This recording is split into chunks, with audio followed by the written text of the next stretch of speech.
তোমরা যারা 2025 সালের উচ্চ মাধ্যমিক পরীক্ষার্থী রয়েছো তোমাদের জন্য এই ভিডিওটি।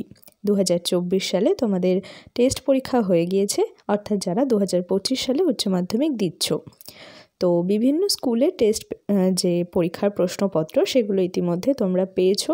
টেস্ট পেপারে তো বটেই, টেস্ট পেপারে বিশেষ কিছু স্কুলের প্রশ্নপত্র তোমরা পেয়ে থাকো, কিন্তু এছাড়াও পশ্চিমবঙ্গ জুড়ে রয়েছে হাজারো স্কুল। তো তোমরা যদি তার মধ্যে আরও কিছু স্কুলের প্রশ্নপত্র দেখতে পারো তাহলে কিন্তু অনেকটা তোমরা বুঝতে পারবে যে পরীক্ষায় কী ধরনের প্রশ্ন আসতে চলেছে এবং কোন জায়গাটা বেশি ইম্পর্ট্যান্ট, কোন জায়গা থেকে কমন আসার সম্ভাবনা বেশি। তো সে কারণেই আমি নদিয়া জেলার একটি স্কুলের 2024 সালের যে উচ্চ মাধ্যমিক টেস্ট পরীক্ষা হলো তার বাংলা প্রশ্নপত্রটি এখন সম্পূর্ণ তোমাদের আলোচনা করে দেখাবো। তো চলো দেখতে থাকো। 80 নম্বর 3 ঘন্টা 15 মিনিট সময়। এখানে তোমরা জানো যে প্রথমে এমসিকিউ থাকে, যাকে বাংলায় বলা হয় বহু বিকল্প ভিত্তিক প্রশ্নাবলী। যে কোনো 18টি প্রশ্নের উত্তর দিতে বলেছে, প্রত্যেকটার মান 1 করে, অর্থাৎ এক দাগে টোটাল 18 নম্বর রয়েছে। এই জায়গাটা একটু খেয়াল রাখবে যে অনেকেই যেটা করে থাকে যে 18টার পরেও কয়েকটা যে কটা রয়েছে প্রশ্ন সেগুলোরও উত্তর দিয়ে ফেলে এবং শেষে গিয়ে যেটা লেখার ছিল সেটা সময়ের অভাবে লিখতে পারে না। এই ভুলটা একেবারেই করবে না। তার কারণ হলো পরীক্ষার যারা খাতা দেখেন সে স্যার বা ম্যামরা, তাদের কিন্তু নিয়ম আছে যে প্রথম 18টাই তারা দেখবেন, সেখানে ভুল হলে ভুল, ঠিক হলে ঠিক। 18টার পরে যে 19 দাগ বা 20 দাগ সেগুলো কিন্তু দেখার নিয়মে নেই।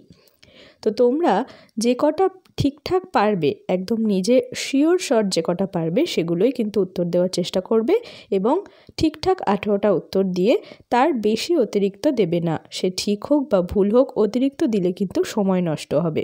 তো দেখতে থাকো প্রশ্নগুলো। দেখো বেশিরভাগ কিন্তু কোটেশন তুলে প্রশ্ন, যেমন এই 5 দাগেরটা, বিজ্ঞ চৌকিদারের পরামর্শ মানা হলো। চৌকিদার কী পরামর্শ দিয়েছিল? তারপরটা দেখো, রক্তের অক্ষরে দেখিলাম, কি দেখলেন? অর্থাৎ কোটেশন তুলে প্রশ্ন আসার সম্ভাবনা কিন্তু বছর বাড়ছে। সেটা গল্প হোক, কবিতা হোক, নাটক হোক, যাই হোক না কেন কোটেশনের থেকে কিন্তু প্রশ্ন বেশি আসছে। সুতরাং তোমাদের যে কাজটা সবার আগে করতে হবে সেটা হচ্ছে নোট বই পড়ার আগে, প্রশ্ন উত্তর পড়ার আগে টেক্সট খুঁটিয়ে পড়তে হবে।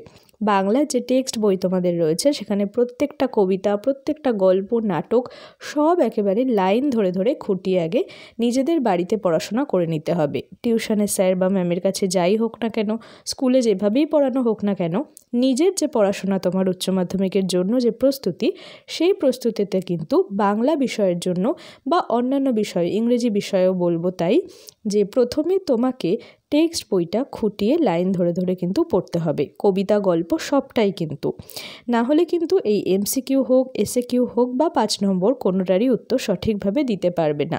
হয়তো কোনো লাইন তুমি চিনতে পারলে না, অন্য ব্যাখ্যা দিয়ে এলে, তাহলে কিন্তু যতই লেখো তুমি 1 ঘন্টা ধরে, গোটা 5 নম্বর বা আরও যা লিখেছো সবটাই কিন্তু ভুল হয়ে যাবে। তো দেখতে থাকো প্রশ্নগুলো। দেখো যেটা বললাম যে বেশিরভাগই কিন্তু কোটেশন তুলে প্রশ্ন আসছে। আর সাহিত্যের ইতিহাসের জায়গাটা একটু খুঁটিয়ে পড়ো।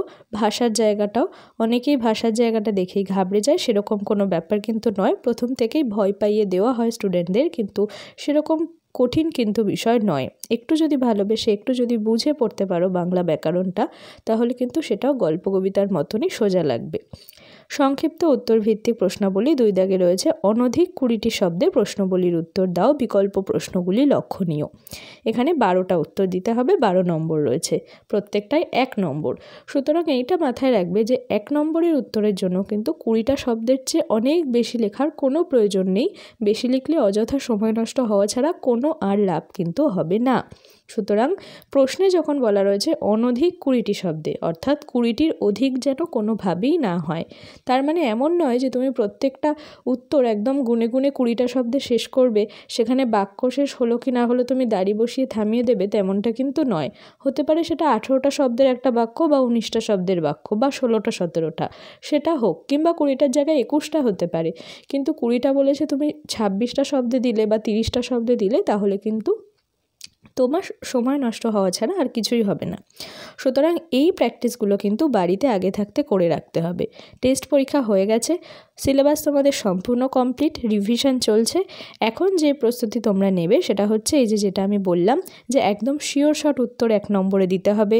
প্রশ্ন যেহেতু কোটেশন তুলে আসছে তাই গল্প কবিতার টেক্সট পড়তে হবে খুঁটিয়ে, এবং এক দাগের এই এসেকেও কীভাবে 20টা শব্দের মধ্যেই লিখে ফেলা যায় সেইটা নিজেদের আয়ত্তে আনতে হবে। 20টার জায়গায় 30টা হয়ে গেলে কিন্তু বারবার বলছি সময় নষ্ট হবে, এবং 1 নম্বরের জায়গায় কিন্তু তোমায় 4 নম্বর দেবে না, একই দেবে, সে তুমি 20টা শব্দেই লেখো বা 30টা শব্দেই লেখো। সুতরাং চেষ্টা করো 20টা শব্দের মধ্যেই এক একটা এসএকিউর প্রশ্নের উত্তর রাখার। এরপর দেখো অনধিক 150 শব্দে 3 দাগেরটা, এটা কিন্তু বিষয়ভিত্তিক বা বর্ণনামূলক। 5 নম্বরের উত্তর চেষ্টা করবে যেগুলো একটু ভেঙে ভেঙে থাকে সেরকম উত্তর দেওয়ার। এখানে দুটোই 1+4 রয়েছে, তো যেটা ভালো পারবে সেটাই দেবে। কিন্তু বিষয়টা হচ্ছে এখানেও কোটেশন তুলে প্রশ্ন, তাই টেক্সট পড়তে হবে। এখানেও বলে দেওয়া রয়েছে যে অনধিক 150 শব্দে, তাই কোনোভাবেই 150 শব্দের বেশি যাওয়া যাবে না। 150 জায়গায় 155 হতে পারে, 157 হতে পারে, কিন্তু 150 জায়গায় 170 বা 200টা শব্দ হয়ে গেলে কিন্তু আবারও বলছি সময় নষ্ট হবে, বেশি নম্বর কিন্তু দেবে না। 5-এ খুব বেশি 4.5 বা 5 পাবে, তার উপরে তো কেউ পাবে না। সুতরাং 150 শব্দের মধ্যে যাতে লেখা হয় সেইটা কিন্তু এখন বাড়িতে বসে প্র্যাকটিস করার সময়। টেস্ট পরীক্ষা হয়ে গেছে, এই সময়টা বারবার করে হাতে লিখে লিখে উত্তর প্র্যাকটিস করার একদম যথাযোগ্য সময়, তো সেভাবেই কিন্তু প্রস্তুতি নাও। 4 দাগের উত্তরেও বলা আছে 150 শব্দে, এখানেও 5 নম্বর, 5 দাগ, 6 দাগ, 7 দাগ সব কটাতেই বলা আছে 150 শব্দ। প্রশ্নগুলো খেয়াল করো, আমি প্রশ্নগুলো লাইন বাই লাইন পড়ছি না, তোমরা দেখতে পাচ্ছ, চাইলে স্ক্রিনশট রাখতে পারো। 8 দাগেরটাও বলা আছে 150 শব্দে, 9 দাগেও তাই। এরপর রয়েছে 10 দাগ, যেখানে প্রবন্ধ রচনা। 4 রকমের প্রবন্ধ তোমাদের থাকে, যেটা তোমরা করতে চাইছো সেটা কিন্তু বাড়ি থেকে সেই টপিকের উপর সব ধরনের বিষয়বস্তু কিন্তু তোমরা দেখে যাবে। দেখো 1 দাগে যেমন রয়েছে মানস মানচিত্র। মানস মানচিত্রটা আমার ব্যক্তিগতভাবে বেশ ভালো লাগে, কারণ অনেকগুলো পয়েন্ট এখানে বলে দেওয়া থাকে। তোমরা 12-এ পড়ছো মানে তোমাদের বানিয়ে লেখার দক্ষতা হয়ে গেছে বলেই আমার ধারণা, তো সেই পয়েন্টগুলো একটু জাস্ট ব্যাখ্যা করতে হবে। তার জন্য তোমাকে নানান ধরনের বই যদি তোমার পড়ার অভ্যাস থাকে, খবরের কাগজ যদি তোমার পড়ার অভ্যাস থাকে, তাহলে কিন্তু এইগুলোর জন্য আলাদা করে যে বিশাল পড়াশোনা করতে হবে রচনা নিয়ে, বা সারা বছর রচনার কমন খুঁজে বেড়াতে হবে, এরকম কিন্তু কোনো বিষয় নয়। তুমি যদি পয়েন্টগুলো জানতে পারো তাহলেই কিন্তু তুমি সহজে লিখে ফেলতে পারো, এবং সেই পয়েন্ট তোমার প্রশ্নের মধ্যেই করে দেওয়া রয়েছে, তুমি শুধু সেটার থেকে একটু বানিয়ে বানিয়ে লিখবে। 10 নম্বর রয়েছে, এমন খুব কঠিন বিষয় কিন্তু নয়। মানস মানচিত্রটা অনেকেই করে থাকে, আমার ব্যক্তিগতভাবে সহজ লাগে। 10 দাগের 2-এ রয়েছে দেখো, এইটাও করতে পারো, যার যেটা ভালো লাগে সেই অনুযায়ী করবে, কিন্তু আমি বলবো 4 রকমই প্রবন্ধ বাড়ি থেকে দেখে যাওয়ার প্রয়োজন নেই, বরং সেই সময়টা তুমি গল্প, কবিতা, নাটক এগুলো পড়ে থাকো, তাহলে অনেকটা সময় বাঁচবে। 4 ধরনের প্রবন্ধ না পড়ে যে কোনো 3টে বা যে কোনো 2 ধরনের প্রবন্ধ ভালোভাবে দেখে যাও, যে আমি 4টের মধ্যে এই 2টোর মধ্যে যে কোনো একটা করব, যেই টপিকটা তোমার ভালো লাগবে, যেটা নিয়ে তুমি বিস্তারিত লিখতে পারবে, টু দ্য পয়েন্ট লিখতে পারবে। লিখতে বলেছে মানেই রচনা একেবারে কিন্তু সেই ক্লাস 5-এর মতন যা জানি তাই লিখে দিলাম সেরকম কিন্তু নয়। সময় অল্প, নম্বর যে বিশাল কিছু তাও নয়, এবং 10-এ যে 10 পাবে সেরকম বিষয়ও নয়। সুতরাং টু দ্য পয়েন্ট লেখার চেষ্টা করবে।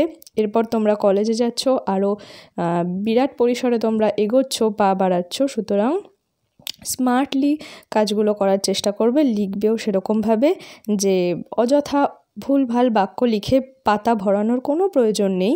যেটুকু প্রয়োজন, যেটুকু ঠিকঠাক বলে তোমার মনে হয় সেই ধরনের লাইন লিখবে, সেই ধরনের বাক্য, সেই ধরনের ভাষা, শব্দ ব্যবহার করার চেষ্টা করবে। যেহেতু বিষয়টা সাহিত্যের, যেহেতু বিষয়টা বাংলা সাহিত্যের, সেখানে তোমার ভাষার দক্ষতা দেখা হবে, তোমার শব্দচয়ন দেখা হবে, তোমার যে লেখার ধরন সেই বিষয়টা দেখা হবে, তুমি কতখানি বানিয়ে লিখতে পারো সেই দক্ষতা দেখা হবে। সুতরাং সেই মতো করেই রচনা লেখার চেষ্টা করবে। তার জন্য সারা বছর প্রচুর কমন খুঁজে খুঁজে রচনা পড়ার কোনো প্রয়োজন নেই। একটু চারপাশে সাধারণ জ্ঞান তোমার থাকলেই কিন্তু তুমি এই ধরনের রচনাগুলো বানিয়ে লিখতে পারবে। তো চলো আজকের ভিডিওটা এ পর্যন্তই। তোমরা তোমাদের ক্লাস 12-এর বাংলা বিষয়ের ওপর আর কি ভিডিও চাইছো সেটা আমাকে কমেন্ট বক্সে জানিও। তোমাদের উচ্চ মাধ্যমিক পরীক্ষার্থীর জন্য আমার পক্ষ থেকে অনেক শুভকামনা রইল।